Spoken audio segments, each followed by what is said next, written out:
Da, da, da, da, da, Da-da-da-da-da-da. Welcome to episode 3 of Lore You Can't Explore, a podcast where we try to figure out the unexplained movie lore. My name is Corbin. My name is Josh. All right, Corbin, what are we talking about in today's episode? We're talking about Bright. We'd like to thank Twitter user @SadCatSlug for suggesting Bright to us. If you have any more episode suggestions for us to check out, just shoot them over onto us at the Lore Podcast on Twitter. All right, Bright. Let's get into the background info. It was directed by David Ayer and premiered on Netflix in 2017. Corbin, do you want to hit us with a summary? So, Bright, it was a movie about basically think of our world, but with like fantasy creatures and magic. Basically, and it's about two cops that get into some magic stuff. You know? And one's an orc. Well, we're going to assume you watched the movie because otherwise not a lot of things we're going to say is going to make a whole lot of sense. But if you haven't watched it, I wouldn't recommend it. And segue into that, what rating do we give it? As a whole, I thought the movie was pretty bad. I mean, I heard at the time when the movie came out in 2017, a lot of critics were against it, but a lot of fans really liked it. And I can't really see why. There's not a lot going for this movie. It's hard to follow. It just feels, nothing feels like it has an impact. It just feels like, I don't know, so low stakes and like whack. In the movie lore, they introduced a lot of concepts and then don't explain any of them, which makes that perfect for our podcast. So thanks again for the suggestion. You know, it was fun to meme on though. It was kind of a bad movie. It's a fun movie just to watch with your friends and just kind of shoot this stuff. PG, boys. Way to censor yourself, Corbin. Thanks, Josh. So, what would you give it as a rating out of 10? Factoring in the enjoyment of memeing on it and making jokes. The enjoyment, I'd say a solid 7. If I were to judge it as a movie, a solid 2. I didn't like it, but since I was watching it with friends, it was a lot better. Okay, I'd probably put it about the same. I'd put it at probably a 2 on its own, but then enjoyment level as a whole, maybe like a 5 or a 6. So let's just go into a breakdown of what makes Bright, or the lore of Bright, so weird. So first, in the world, as Corbin said in the summary, humans share the world with orcs and elves and other fantasy races. Second, magic is just a part of the world, or a thing that exists, and it was used for building stuff, such as the pyramids, but we don't really know what the limitations or capabilities of magic are. And there's also this story they mentioned a couple times in the movie of the Dark Lord, who is an evil elf wizard who tried to enslave the whole world around 2100 BC, and he was stopped by an orc named Jirak. Well, we don't know for a fact that he was an elf, but we can assume so, I think. Oh, yeah. He's only shown as an elf in the graffiti. Yeah. All right, let's start to unpack all of that, starting with the magic and magic wands. There's a canon video on YouTube called Bright History of Magic that explains a little bit more about the history of magic. But, so, the video says magic has been around basically forever since the beginning of time. And in the 29th century BCE, crystals and amulets were used in doing magic, like they were used as conduits. The video says magic has basically been around forever. And in the 29th century BC, crystals and amulets were used to, channel magic. But the video doesn't explain the limits of magic or how far you can go. In the movie, they resurrect somebody, basically fireball somebody. And in the video, they raise the pyramids with it and stuff like that. So it seems it can do basically whatever. Yeah, and magic was pretty common in the world up until it was outlawed in the entire world in the 18th century. Because they thought it was whack, I think, and the Dark Lord. But that was a while, it took them a while to outlaw it. Yeah, I don't know what caused the shift Yeah, in because I think outlaw it. The video kind of implied that was because of the Dark Lord, they outlawed magic, but it was a while. Well, okay, let's unpack that actually. Why was magic outlawed? Our government's just really slow to get around to doing it. They're either really slow or... Wait, I know. The video mentions that, I'm not sure, around the time of the pyramids, all like the world leaders had magic. So it'd be really hard to outlaw something when everybody in power has it. So how do you use magic? Like, we've only seen it in the movie used through wands, and they say that it was used through things like crystals, and when it was more primitive in its usage. But since the introduction of wands, is it only used through wands? From what we see in the movie, magic is only used through wands because I think there's this organization called the Magic Task Force. I think is tasked with destroying all magical artifacts or containing them. So I don't know if I assume wizards and like people that can use magic did put it into the object, you know? So like they had to channel magic through them, and maybe that art has been lost since they've like outlawed magic, and like over time it's been used less and less. So the art of making magical objects and using magic through like not a conduit has been lost. So I think as of now you can only use it through a conduit, and the only conduits that are available are wands. So wands originated from the body of a powerful wizard named Sargon the Great around the 22nd century BC. They don't even get creative with like people's names in history. They just use the names that are already there, but then say, but they used magic, you know? So, yeah, Sargon the Great was considered the first emperor in real history, but in this, he got killed and his body was morphed into the first wand by the Dark Lord. Yeah, the Dark Lord was his executioner, and he took the wand from Sargon's body and used it to enslave all the races, only to be stopped by Jurek the orc, who used the Dark Lord's own wand against him. Yes. And wands can only be used by a select few called brights. So in the movie, they say mostly elves are brights, 1 in a million humans are brights, and then they never really say anything about the other races. But Jurek, who was the orc leader of like the 9 armies against the Dark Lord, used it. So obviously orcs can be brights. So I don't know what's up with that. I don't know if orcs are even rarer than humans. Yeah, we don't know the proportion of each race that can use it, but it seems to be mostly elves and then humans after that. Yeah. So if you touch a wand and you're not a bright, you explode, and we see that one time in the movie. And it's like all like a guy goes and he's like, what? Blah! And then dies. That is the explosion sound effect I was hoping for. And everyone acts like it's super rare if someone's a bright, but they say 1 in a million humans, and if there's still the same number of humans in the world, that's like over 7 million humans. And it seems it's not as rare for elves.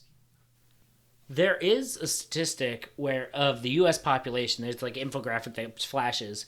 There's about the same amount of population in the US, but only 70% is humans. So I guess we can assume that it's 70% of the world is humans if we take the US, I guess. I don't know if each race would have the same proportions in each country, because Yeah. it might be certain races live together in certain areas. I guess that's fair. Yeah, never mind. Well, we can still assume that 1 in a million actually isn't that rare when you have like 7 billion people. So, Yeah. So the movie should really be named Wand and not Bright. well, I guess you could make that argument, really.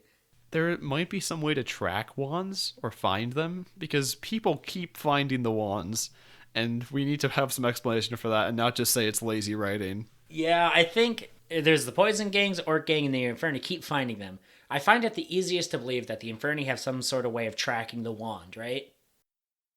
Well, the wiki... we don't know how reliable the wiki is, but we can tell from the wiki that they might have certain powers. Certain people might have certain powers to track the wands, or telepathic powers, or other things that are just not mentioned in the movie. I think we can assume that Poison's Gang and the Orc Gang that keep following them and tracking them have like a network of spies or just communication or eyes everywhere. Because they're in the slums, so they don't really know who's looking, right? Yeah. It's because it would just jump to another tower, but we talked about the wands, but we still haven't really talked about exactly what magic can do. Those... Yeah, what's the extent of what you can do with magic? Like, is there a limit? Or is it just like whatever you wish for? I think there has to be a limit. What I was saying is when Tika resurrects Jacoby with the wand, she gets all drained and like bleh, and like needs to be taken to a magic Healy pool, which exists too. So I think there are limits, and it depends on the power of the person and the training of the person. But like how you use magic, it seems to be just vocal, because at the climax of the movie, Will Smith grabs the wand and Tika's like, say this spell. And then he says the spell. It was like, and he uses the wand. So obviously you don't need that much training to use magic. So you maybe just need to learn like one word per spell. What they use, people use magic, it's so ambiguous. They build pyramids with magic. They build Stonehenge with magic. The Taj Mahal. And they do mention in the History of Magic Netflix video on YouTube that it was suspected that magic was used to make the nuclear bombs. Because they say magic was used to help create the nuclear bombs. I don't think the nuclear bombs are magic. Help them figure out how to split an atom, right? Magic wasn't used to split the atom. It was like an electron microscope, but magic. So what makes you think that? It makes more sense than nuclear bombs were magic. Personally. I mean, that's the other explanation we could go with. But I mean, that's the way I'm leaning. Is that just like they wished it into happening? All right, I don't think magic is like a wish. I think you have to, like, there's certain spells, because it's very vague, but I'm pretty sure there are certain spells, because there's the binding spell where they're running away from the wand assassin that the Inferni sent after Tika. There's a binding spell where they run into a wall, right? And then there's also the spell that Tika tells Will Smith to use to blast the Leia, which is another Infermi. Layla, sorry. So you think there's a spell for every use of magic, and it's pretty limited in what each thing can do? I'm pretty sure, because... So we can assume, I think, that magic is spells. Yeah, but one character does describe wands as a nuclear bomb that grants wishes, and magic is also said to be, quote, whatever you want. Who said those things, though? Those were like the cops, I believe. And they're like, oh, you want to be taller, shorter, get $1 million, $10 million? Do you think there are just spells for each of those things? I could assume there's spells for, like, counterfeiting money. There has to be, right? A cop also says that you can, like, go back in time and kind of change the past however you want. So it sounds like you're just, like, casting a wish and getting whatever you want. I think they're just dumb. I really do. I think they just don't know what wands can do. Yeah. And it's pretty strict in who gets to learn anything about it either. Like, the Magic Task Force is kind of keeping things under wraps. Definitely. And I think the Brights can only use wands. And I think it's just the Brights have a more magic, like, innate magic in them. I assume they could use, like normal people could use weaker, less powerful magic artifacts. But only, like, Brights and people well-versed in magic can use the more powerful things. And the only thing we really have is wands. Do we have an indication of that? Or is that just something you're coming up with? I think that's my theory. That's my theory to explain why not a lot of people use magic, or just the theory to make sense of the wands. Yeah, I don't know if it's an equation, but it's something they bring up in the movie for some unknown reason, because it's not relevant to the movie. But I'm glad they brought it up so we can talk about it. And that's that 3 magic wands can raise the Dark Lord from the dead. Is this like a mathematical formula, like 3 magic wand equals Dark Lord back? I don't think so. I think, theoretically, if you got 3 magic wands, you could bring back anybody from the dead. It's more like their combined power, more than a formula. More than a formula, but maybe a little bit of a formula. Because all magic is kind of a formula if you just say a word and it does a magic. Yeah. You want to make the magic in the world less ambiguous and more along some strict rules that just nobody knows. Well, I think so. Because I think it's like physics almost. There's physics, there's equations, there's laws, there's rules. And I think it's just magic is an extension of that. There are laws to our universe. And since this world is so closely related to ours, I think we can assume that magic system would have a set rules but nobody knows it because nobody researches it. It's like back in the Dark Ages and like beyond. We didn't know how stuff worked. It worked a certain way, but we just didn't know. So that's my magic theory for Bright. Now let's get into the races of Bright. How many races are there, for starters? So, going back to the infographic, so there's 10 like sentient races. We have orc, dwarf, goblin, panhu, giant, ogre, brazik, which are lizard people, elf, centaurs, and humans. And also, like, each race seems to have, like, a generalized quality that makes them better at something. For example, like, orcs are strong but slow, and elves are nimble and acrobatic, but also very strong. So it seems elves are just better. Yeah. And... what about the other races? What are they good at? All right, so... this feels pretty generic fantasy, with elves being ninjas and orcs being strong brutes, and humans being pretty generic. We can assume, like, I think usually in fantasy settings, dwarves are more resilient, like kind of like orcs, but... And then we have the Panghu, which I don't know. They aren't mentioned. Yeah, the movie canonically has races that it just never shows. Yeah. Or talks about. Like giants, too. That'd be really cool and interesting. But I assume they'd be, good at building and strength, and I think... Yeah. Yeah. You can probably just fill in the gaps with, like, Tolkien lore, because basically that's pretty much what this movie just steals from. There's also, like, the pests of the world. Like, pixies are seen as pests, Yeah, they might be more like rodents or some sort of animal, like a raccoon or something. Maybe they have the sentience level of a raccoon. And then also there's one shot of a dragon. But that's just kind of weird. We don't know anything. Maybe they're just, rare, elusive creatures. Like the bald eagle. Da, da, da, da, da, da, da, da, da. So for the races, there seems to be some sort of racial hierarchy, and it seems to be pretty vertical, with elves being on the top, who, like, they lead governments and have, like, lawyer jobs and that sort of thing. And then orcs are at the bottom, or from what the movie shows us, orcs are at the bottom. Maybe, like, goblins are at the bottom, really, but we don't really know. Yeah, we don't really know, because what about centaurs?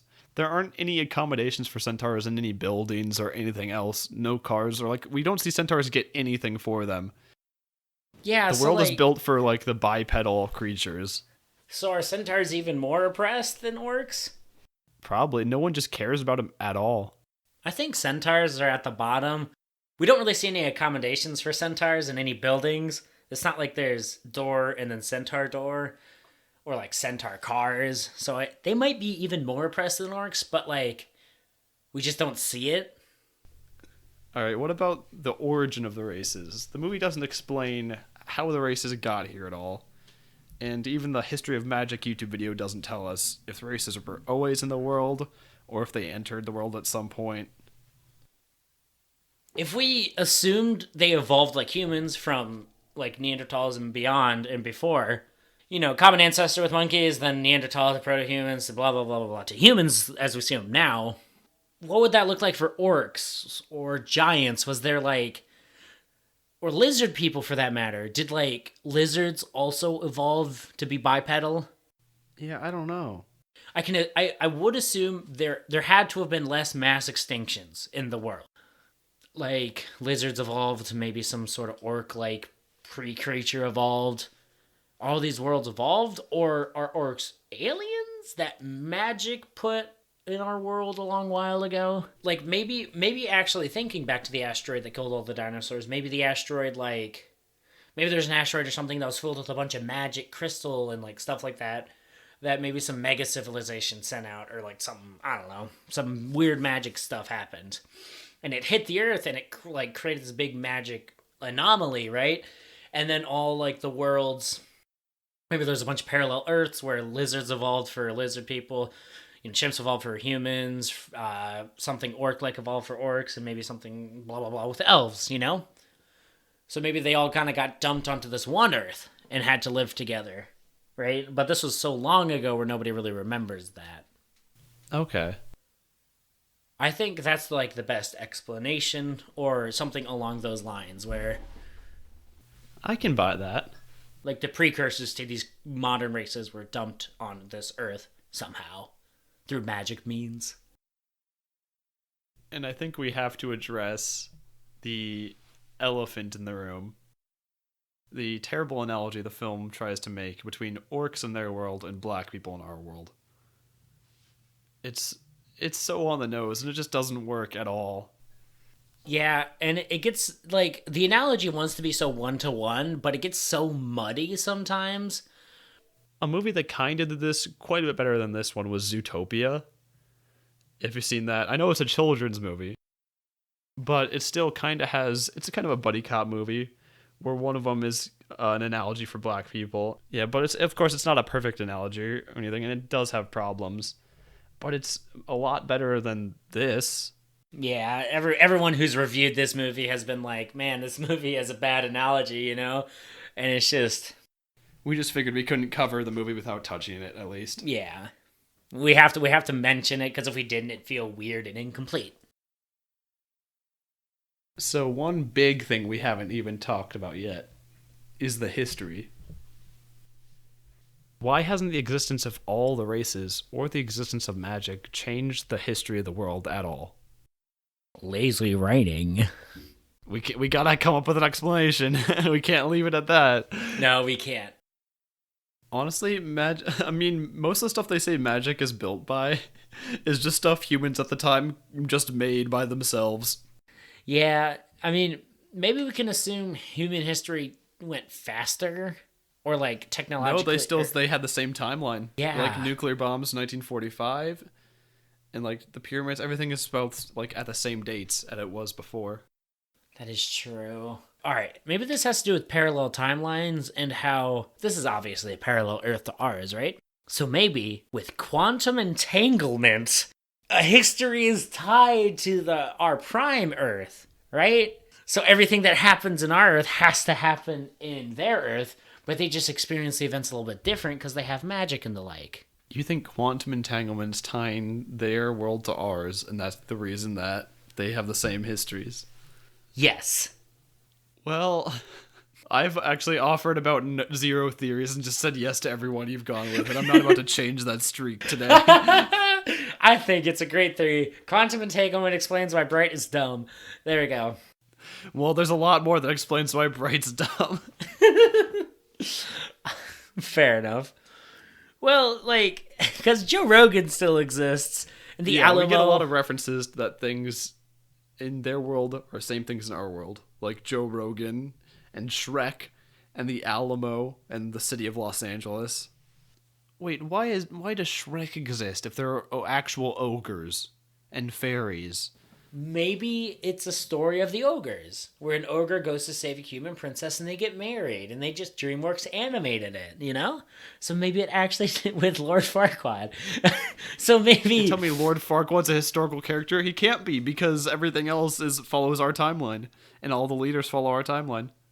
No, I think, well, because there's always these small kingdoms. Maybe it was just embellished in the movie. Maybe it was just some small kingdom that we didn't hear about or know about. So you think only the major world events are tied to our world, but there can be some differences?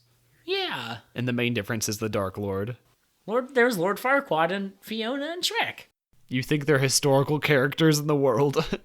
Yeah, it's just it's like Disney. All the first Disney movies were just fairy tales. Wait, those didn't happen either. Fairy tales can't happen. There are fairies. Yeah, see, what I meant... You wouldn't call them fairy tales, because that's like calling it rodent tail.